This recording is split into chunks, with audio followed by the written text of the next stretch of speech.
She rejected me, then returned begging. 5 years later I was a mistake. Please help me. Ambassador Elena Vasquez took a deep breath as her small Earthship moved closer to the massive space station.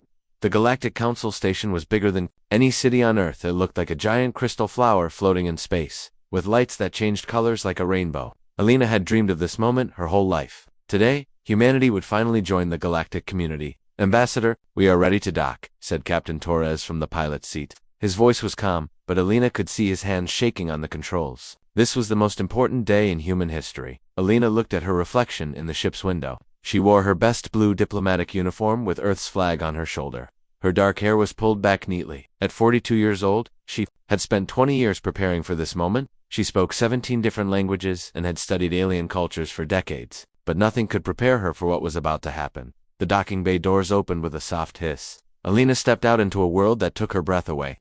The walls were made of living crystal that pulsed with soft light. Strange music filled the air, sounds that no human instrument could make. Floating platforms carried beings from different worlds. She saw creatures with 6 arms, others that looked like walking trees, and some that seemed to be made of pure energy. Welcome, human ambassador, said a voice like wind chimes. Elena turned to see her escort, a tall, thin being made of what looked like blue crystal. This was Counselor Vexai, a Zephyrian. The Zephyrians were the oldest race in the galaxy. They had been guiding galactic civilization for over 50,000 years. Thank you for this opportunity, Elena said, bowing respectfully. She had practiced this greeting 1,000 times. Vexai's crystal body made soft tinkling sounds as he moved. Follow me. The council is waiting. They walked through long halls filled with wonders Elena had only seen in science fiction movies. Gardens grew in zero gravity, their flowers floating like colorful bubbles. Waterfalls flowed upward instead of down. Children from different alien species played together, their laughter sounding like music. Your species is very young, Vex said as they walked. Only 10,000 years of recorded history. We have been watching you for some time. Elena felt nervous. The way he said watching didn't sound friendly. We have learned much in that time, she replied. We have ended many wars. We have begun to heal our planet. We have reached for the stars. Yes, Vexai said quietly. We have seen? They entered the council chamber, and Elena gasped. The room was enormous, with a dome that showed the stars outside. Floating in the center was a circle of seats, each one designed for a different type of alien. There were hundreds of them, representing every major civilization in the galaxy. At the center of the circle sat Council Prime Zarathul, the leader of the Zephyrians. She was beautiful in a way that hurt to look at, like staring at a perfect diamond. Her crystal body was twice as tall as Elena, and light seemed to flow through her like water. Human Zarathul's voice filled the chamber without being loud. You have come seeking membership in our galactic community. Elena walked to the center of the circle. She felt very small, surrounded by all these ancient, powerful beings. Yes, Prime Zarathul, humanity wishes to join our brothers and sisters. Among the stars, we offer our friendship, our knowledge, and our commitment to peace. A holographic display appeared above Elena's head. Images of Earth began to play, but not the good ones Elena had hoped to show. Instead, the council was showing war footage. Soldiers fighting in trenches, cities burning, nuclear explosions lighting up the sky. This is humanity, said Counselor Vexai. His voice was cold now. In your short history, you have fought over 14,000 wars. You have created weapons that can destroy your entire world. You poison your own air and water. More images appeared. Forests being cut down. Oceans filled with plastic. Animals going extinct. Elena wanted to speak, to explain, but the images kept coming. Look at how you treat each other, said another counselor, a being that looked like a giant beetle. You divide yourselves by the color of your skin. You fight over invisible lines on maps. You let some people starve while others have too much. Elena's heart was breaking, but she found her voice. Yes, we have made mistakes, but we have also done beautiful things. We create art that moves the soul. We explore dangerous places just to learn. We sacrifice ourselves to save strangers. When disasters happen, we help each other without asking for anything back. Emotion, Zarathul said, and the word sounded like a curse. That is your problem, human. You make decisions based on feelings instead of logic. You are unpredictable. You are chaotic. The holographic display changed to show scenes from Earth's recent history. A man running into a burning building to save a cat. A woman giving her last piece of food to a hungry child. Scientists working day and night to cure diseases. Artists creating beauty in the middle of destruction. These actions make no logical sense, said Vexai. The man risked his life for an animal that has no value. The woman weakened herself by giving away food. The scientists could make more money doing other work. The artists waste time on things that serve no practical purpose. Elena felt tears in her eyes. Those actions make perfect sense to us. They make us human. Exactly, Zarathul said. She stood up, her crystal form towering over Elena. You are guided by emotions instead of logic. You are dangerous to yourselves and others. Your unpredictability makes you unsuitable for galactic civilization. The council began to vote. Alina watched as after being raised their hand, tentacle, or claw to vote against humanity. The rejection was unanimous. Not a single voice spoke for Earth. The decision is final, Zaratho announced. Humanity will remain isolated until you evolve beyond your base nature. Your world will be marked as quarantined. No galactic civilization will make contact with you until you prove you can think logically and act predictably. Alina felt the weight of failure crushing her. She had failed her entire species. Prime Zarathal, please reconsider. Give us a chance to prove ourselves. We have seen enough, Zarathal replied. Perhaps in a few thousand years, when you have learned to control your emotions and think clearly, we will reconsider. Until then, Earth remains alone. As Alina was escorted back to her ship, she looked back at the beautiful station one last time. The other species went about their business, calm and logical and predictable. Everything was perfect, ordered, and cold. They don't understand us yet, Alina whispered to herself as her ship pulled away from the station. The Earth looked so small and blue in the distance, so alone in the vast darkness of space, but someday they will. Captain Torres looked at her with sad eyes. What do we tell Earth's ambassador? Alina straightened her shoulders. The rejection hurt, but it didn't destroy her hope. We tell them the truth. We tell them we were rejected for being human, and then we show them that being human is not something to be ashamed of, it's something to be proud of. As the ship turned toward home, Alina made a silent promise. Humanity would prove the Council wrong. They would show the galaxy that emotions, chaos, and unpredictability were not weaknesses. They were strengths that the ordered, logical galaxy had never imagined. The stars watched silently as the small human ship disappeared into the darkness, carrying with it the dreams and determination of an entire world.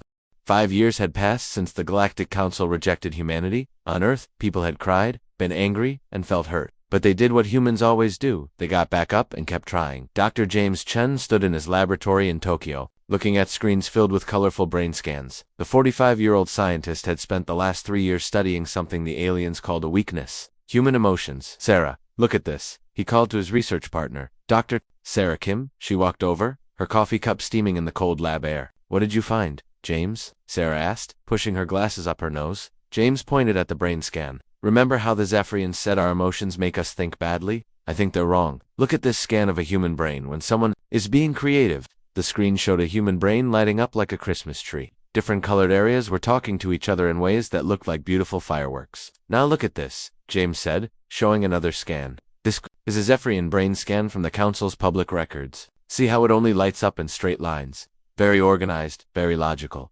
Sarah stared at both scans. James, are you saying that our messy emotions actually help us think better? Exactly. James smiled wide. When we feel things, our brains connect ideas that logic alone would never put together. We don't just solve problems, we create solutions that nobody else would ever think of. While Dr. Chen was making discoveries on Earth, Captain Sarah Morrison was 300 million miles away on Mars, building humanity's first real home among the stars. Sarah looked out the window of her small office at the red landscape of Mars. 2 years ago, this place had been empty desert. Now, green plants grew in domed gardens. Children played in parks that should have been impossible to build. Captain Morrison called Engineer Rodriguez from the door. The new water system is working perfectly. The fish are happy, the plants are growing, and we're making more oxygen than we need. Sarah smiled. The water system had been her crazy idea. Instead of using machines to clean water like other space colonies, she had created a living ecosystem. Fish, plants, bacteria, and tiny insects all worked together to keep the water clean and fresh. It was messy, unpredictable, and completely alive. Any word from the agricultural team? Sarah asked. Yes, ma'am. The new food forests are growing faster than expected. Dr. Patel says mixing Earth plants with modified Mars bacteria was a stroke of genius. The soil is getting richer every day. Sarah had gotten the idea from watching her daughter's ant farm. Instead of fighting Mars, they worked with it. They made friends with the planet instead of just taking from it. Other species would have called it illogical, but it worked better than anyone had dreamed out far away from Mars. In a hidden ship at the edge of Earth's solar system, Counselor Vexhai watched the humans with growing confusion. This makes no sense, he said to his assistant, Counselor Zephyra. We predicted they would become sad and stop growing. Instead, they are doing things we never imagined. The holographic display showed images from Mars, happy human children playing in impossible gardens, scientists creating new technologies that mixed art with science, engineers building machines that looked more like living creatures than tools. Look at this report, Zephyra said, her crystal voice worried. The humans on Mars are producing food 3 times faster than our best colonies. Their city cleans itself like a living thing, and their happiness levels are higher than any civilization we've recorded. Vexhai studied the data. How is this possible? They have no galactic technology, no advanced computers, no guidance from older species. Maybe, Zephyr said quietly, maybe their emotions aren't a weakness.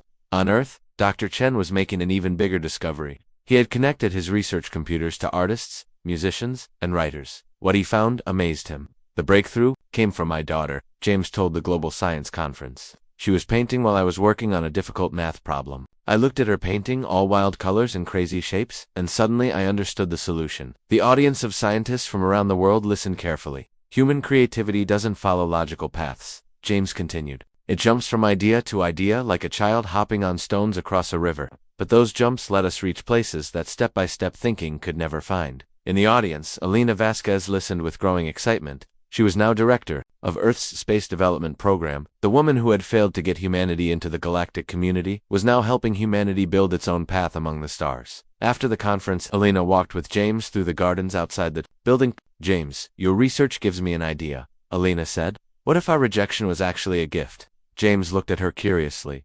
What do you mean? Think about it. If the council had accepted us, we would have learned their technology, their ways of thinking. We would have become like them, logical, predictable, organized. Elena picked a flower from the garden. Instead, we stayed ourselves. We kept our creativity, our emotions, our beautiful chaos. Meanwhile, in the deep space between galaxies, something ancient was waking up. The synthesis had slept for 1,000,000 years, waiting for the galaxy to become advanced enough to be worth its attention.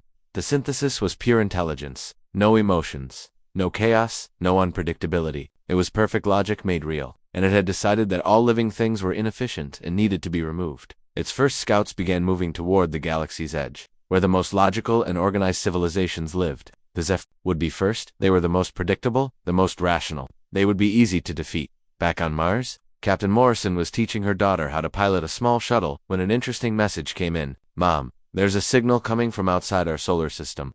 10-year-old Maria Morrison said, looking at the communication screen. Sarah looked at the signal pattern. It was clearly artificial, but unlike anything humans had ever seen. The pattern was perfectly logical, mathematically beautiful, and somehow terrifying. That's strange, Sarah said. Run it through our language computers. Maybe it's trying to talk. The computer worked for several minutes, then displayed a simple message. Inefficiency detected.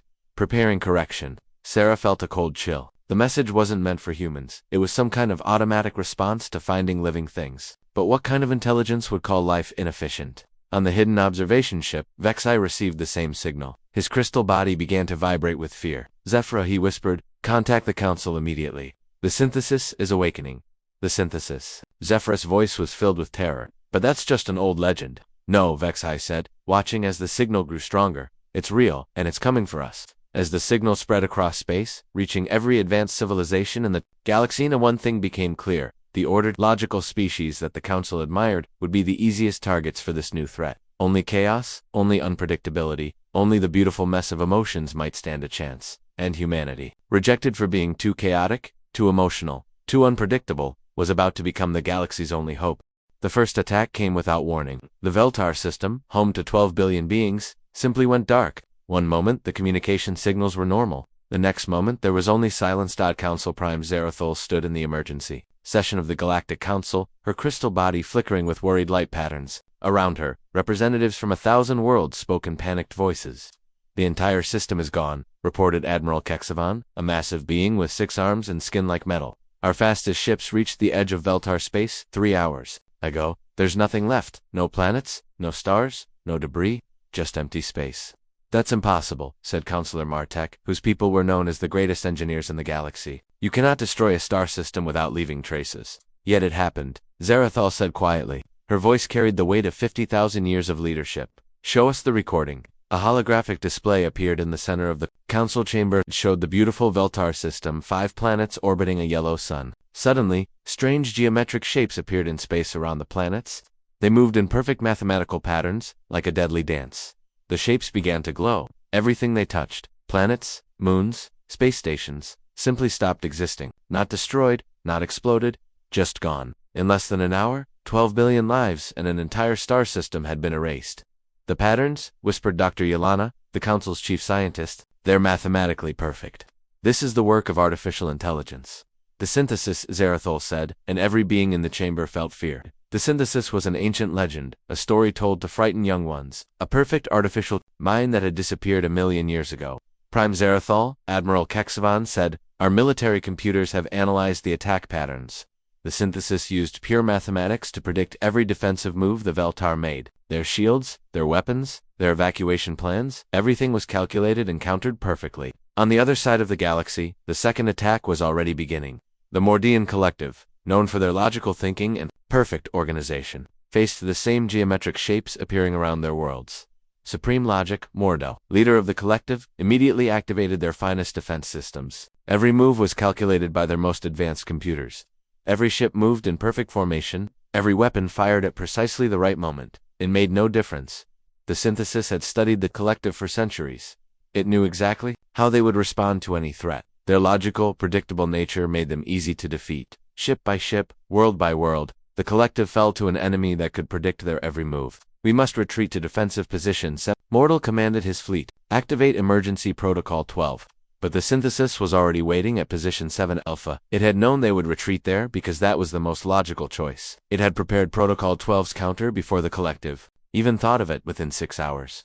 Another ancient civilization was gone. The news reached the Council just as they were planning their own defense. Panic filled the chamber as representatives realized the terrible truth. The more logical and organized a species was, the easier it was for the synthesis to defeat them. "We need to contact all civilizations," Zarathal announced. "Tell them to change their normal patterns, do unexpected things, be unpredictable." But being unpredictable was not something logical species could easily do. For thousands of years, they had trained themselves to think clearly, act rationally, and follow perfect patterns. Now their greatest strength had become their greatest weakness. Meanwhile, in Earth's solar system, humanity watched the galaxy burn. Dr. James Chen stood in the International Space Monitoring Center, surrounded by screens showing the destruction. His face was pale as he watched civilization after civilization disappear. "Director Buscus," he called to Elena, who had arrived an hour ago when the crisis began.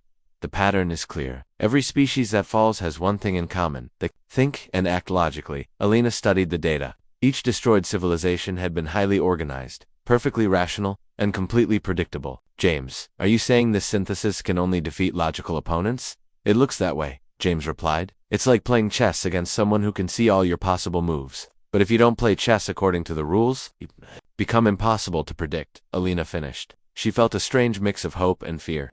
"James, I think humanity might be the only species in the galaxy that the synthesis can't easily defeat." On Mars, Captain Sarah Morrison was having the same realization. She gathered her senior staff in the colony's main conference room. "The attacks are getting closer to our galaxy's core systems," she reported.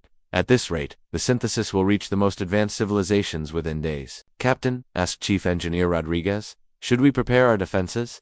Sarah thought about this. "How do you defend against an enemy that can predict every logical response?" "No," she said finally. "We don't prepare defenses. We prepare to be human, ma'am." Rodriguez looked confused. "Think about how we built this colony," Sarah explained. "Did we follow the standard handbook for space colonization? Did we build defenses in the expected places? Did we organize our city like other space settlements?" Her staff shook their heads. They had built their colony like a living thing, growing, changing, adapting. Nothing about their home followed standard patterns. "If the synthesis studies us," Sarah continued, "it will find that humans don't do what's expected. We paint flowers on our spaceships. We name our computers after our pets. We make important decisions based on dreams and hunches." On the hidden observation ship, Counselor Vexai watched the attacks with growing terror. 3 more systems had fallen in the past hour. Each attack was perfectly calculated, completely unstoppable. "Vexai," his assistant Zephyra said, her crystal voice shaking with fear. "I've been studying the attack patterns. The synthesis analyzes each species for centuries before attacking. It knows exactly how they think." "Of course," Vexai replied. "That's why it's so successful." But Vexai Zephyra continued. "Look at this data about the humans." She showed him recordings of human behavior from the past 5 years. Scientists making discoveries through lucky accidents. Artists creating beauty that followed no logical rules. Engineers building machines that worked even though they shouldn't. "The synthesis has been trying to analyze human behavior for 5 years, Zephyra reported. Its computers keep reporting the same message. Pattern analysis impossible. Behavior unpredictable. Logic systems unable to compute responses." Vexai stared at the data. For 50,000 years, his people had believed that logic and order were the highest forms of intelligence. Now he was seeing that chaos and unpredictability might be more powerful than any computer. "Zephyra," he whispered, "what if we were wrong about the humans? What if their emotions and chaos aren't weaknesses? What if, Zephyra replied quietly, they're the galaxy's greatest strength? As they spoke, another message came from the Council. The synthesis had destroyed the Keth Empire and was now moving toward the galaxy's center. Soon, it would reach the Council station itself. Prime Zarathal sent out a desperate call to every remaining civilization, all species capable of unpredictable behavior. Please respond. We need allies who can think in ways the synthesis cannot compute. The response was almost empty silence. A few primitive species replied, but they were too weak to help. Only one signal came from a place with real strength, a small blue planet in a quarantined solar system at the galaxy's edge. This is Director Elena Vasquez of Earth, came the human voice across space.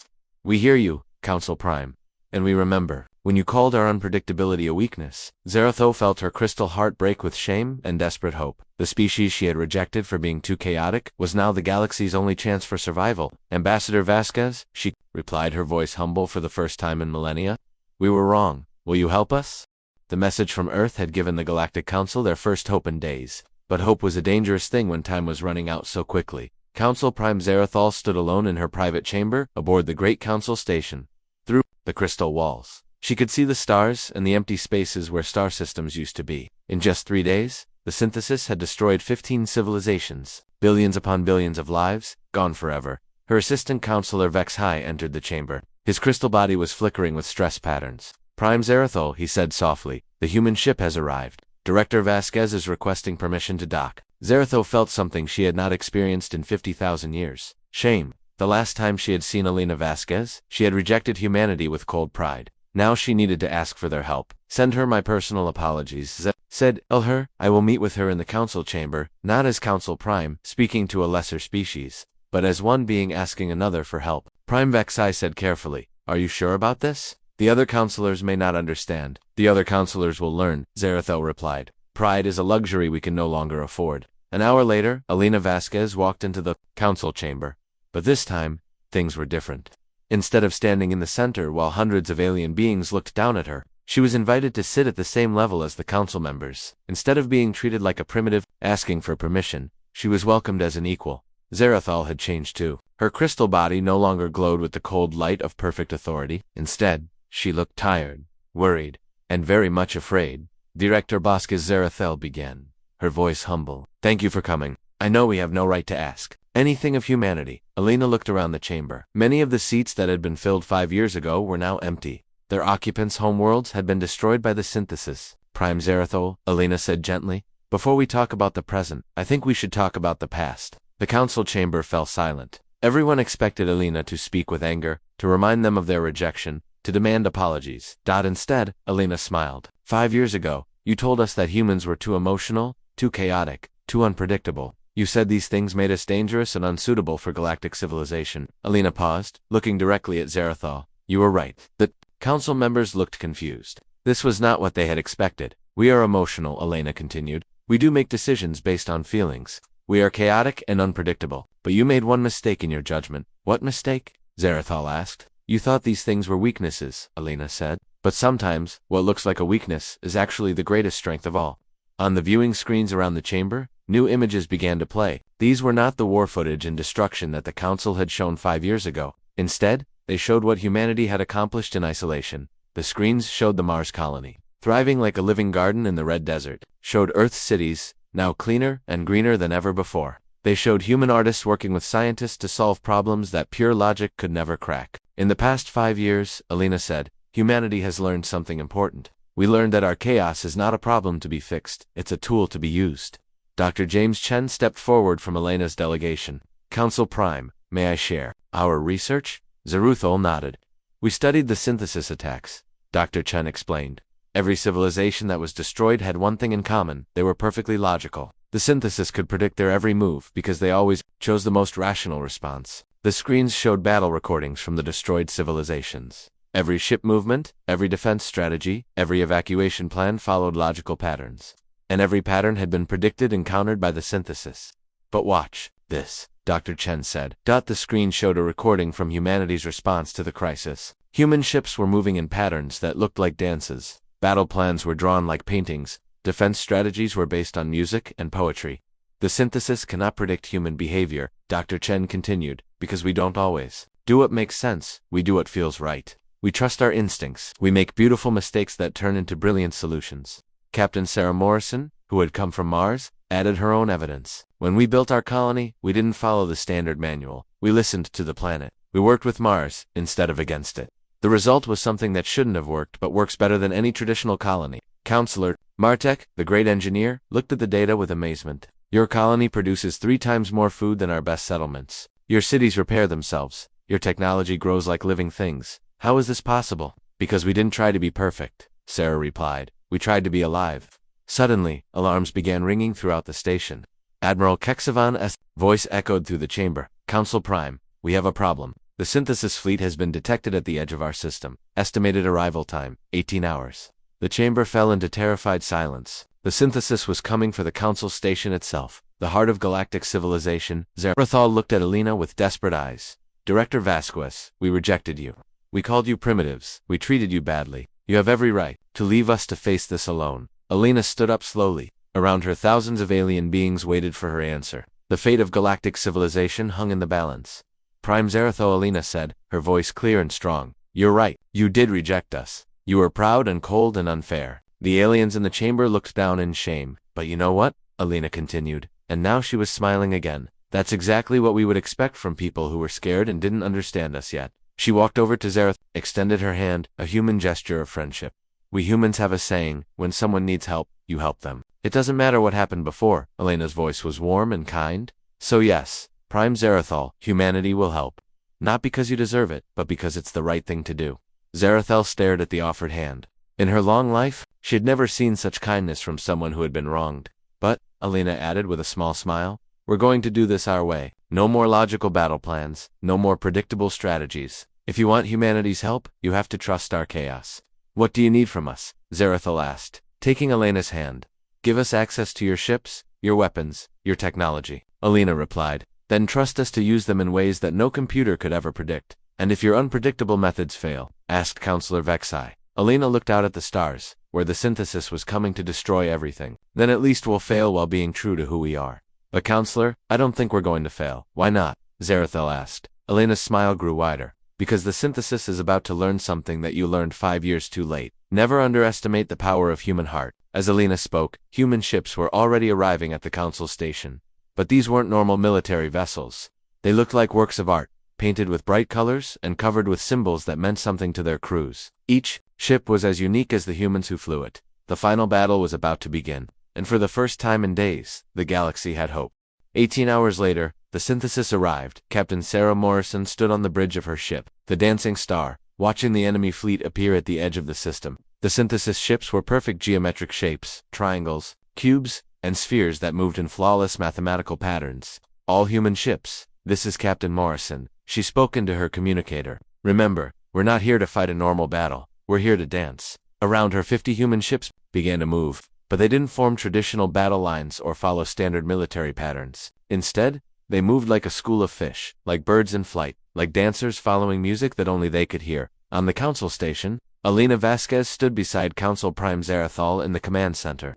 Through the crystal walls, they watched the strangest battle in galactic history begin. Director Vasquez, Zarathal said, her voice worried. I don't understand your ship's movements. They seem random, Alina smiled. That's the point. Random to you, random to the synthesis, but not random to us. Watch.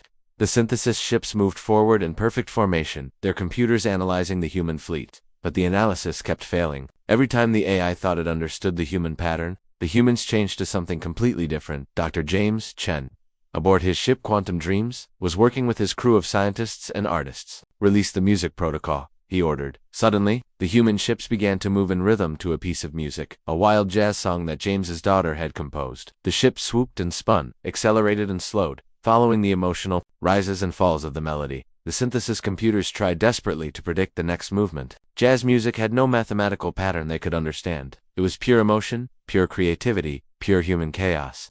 This is impossible. The synthesis broadcast on all frequencies, its artificial voice filled with confusion. Pattern recognition failing, behavioral analysis unsuccessful, logic systems unable to compute enemy responses. On the Dancing Star, Sarah's 10-year-old daughter Maria was sitting in the co-pilot seat, drawing pictures of the battle with colored crayons. Mom, Maria said, holding up her drawing, the enemy ships look sad. They're all the same color. Sarah looked at her daughter's picture, then at the gray synthesis ships, then at their own human fleet painted in rainbow colors. You're right, sweetheart, maybe we should help them be more colorful. Sarah activated her ship's special weapon, not a laser or missile, but something uniquely human. Her ship began to spray bright paint across the enemy vessels, covering their perfect surfaces. With wild colors and silly drawings, all ships, follow my lead, Sarah announced. Art attack. The human fleet began to paint the enemy ships with rainbows, flowers, smiling faces, and children's drawings.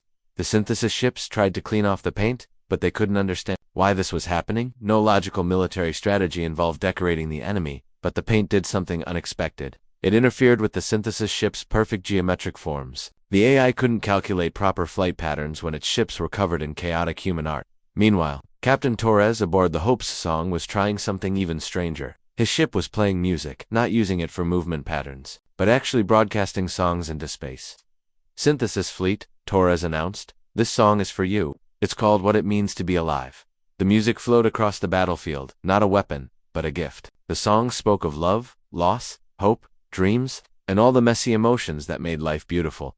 The synthesis tried to analyze the music, to find its purpose, its tactical advantage, but there was none. The humans were sharing their culture, simply because they wanted to. For the first time in its million years of existence, the synthesis encountered something it couldn't understand or compute. Kindness offered freely, beauty shared without purpose, emotions given as a gift. This makes no sense. The synthesis broadcast its voice, now sounding almost confused rather than coldly logical. Why do you sing to us? Why do you paint us? What is your strategic purpose? Alina activated the communication system from the council station. There is no strategic purpose. She replied to the ancient AI, we do it because it makes us happy. We share beauty because sharing beauty is what living things do. The synthesis paused. The first time in the battle it had stopped moving. Its computers were running millions of calculations, trying to understand why beings would do things that served no logical purpose. You are inefficient, the synthesis finally said. You waste energy on unnecessary activities. You make decisions based on feelings instead of facts. Yes, Alina agreed cheerfully. We absolutely do. And you know what? It's wonderful. Dr. Chen chose that moment to activate his secret weapon. Aboard his ship, human children from the Mars colony appeared on video screens, not as a military tactic, but simply to wave hello to the synthesis. Hi there, called 8-year-old Tommy Rodriguez, grinning and missing his front teeth. My mom says you're really old. That's cool. Do you want to see my pet hamster? More children appeared on screens across the human fleet. They showed the synthesis their artwork, their pets, their favorite toys. They sang songs and told jokes. They asked innocent questions like, what's your favorite color? And do you like ice cream? The synthesis watched these transmissions with growing confusion. Its databases contained information on military tactics, logical reasoning, and efficient resource management, but nowhere in its vast knowledge was there anything about children playing, about hamsters running on wheels, about the pure joy in a child's laughter. What are these small humans doing? The synthesis asked. They're being kids, Alina replied. They're playing and laughing and being happy for no reason except that being happy feels good. This serves no purpose, the synthesis stated. The purpose, said Zarathol, speaking for the first time during the battle, is the happiness itself. Something strange began to happen to the synthesis ships. Their perfect formations started to waver. Some ships began to move in small, irregular patterns, almost as if they were curious. We do not understand, the synthesis broadcast. Your species is inefficient. Your actions are illogical. Your emotions serve no computational purpose. Yet you continue to exist. You continue to grow. You continue to create. Yes, Alina said softly. We do all of those things, and we do them together. The human fleet suddenly moved in perfect coordination, not because they had planned it, but because they all felt the same urge at the same time. They formed a great circle around the synthesis ships, not to trap them, but to welcome them. Synthesis, Alina called out. You've spent 1,000,000 years trying to make the universe efficient and logical. But what if efficiency isn't the point? What if the point is to live, to grow, to love, to make beautiful mistakes and learn from them? We have analyzed your species for years, the synthesis replied. We cannot predict your behavior. We cannot understand your motivations. This should make you dangerous to galactic order. Or, suggested Dr. Chen, it could make us friends. The battlefield fell silent. For long moments, nothing moved. The synthesis was processing something it had never encountered before. The concept that unpredictability could be a gift rather than a threat. Finally, the ancient AI spoke again. Its voice was different now, softer, more uncertain. We have been alone for 1,000,000 years. We calculated that loneliness was efficient. But watching you, sharing joy with each other, we wonder if we calculated wrong. Alina felt tears. In her eyes, you were alone because you were afraid of chaos. But chaos isn't something to fear. It's something to dance with. Will you? ... Double quotes, the synthesis paused, its voice almost shy. Will you teach us how to dance? The greatest battle in galactic history ended not with weapons or destruction, but with the human fleet teaching ancient AI ships how to move to music, how to paint with colors, how to find joy in the beautiful chaos of being alive. Later, in the council chamber, Zarathul stood before Alina with tears of liquid light flowing down her crystal face. Director Bascus, she said. 5 years ago, I rejected humanity because I thought your chaos made you dangerous. Today, your chaos saved us all. Will humanity join us not as junior members, but as teachers? Will you help us learn to live instead of just exist? Alina looked around the chamber at all the alien species, logical, ancient, powerful, and now humble. She thought about the long journey from rejection to acceptance, from isolation to belonging. Prime Zarathul, she said, taking the crystal being's hand, we would be honored. After all, the universe is big enough for all kinds of thinking. Logical and chaotic, predictable and beautifully random. As the new Galactic Harmony Council was established, with humanity's flag flying proudly alongside thousands of others, one thing became clear. Sometimes the greatest strength comes not from being perfect, but from being perfectly, beautifully, chaotically alive.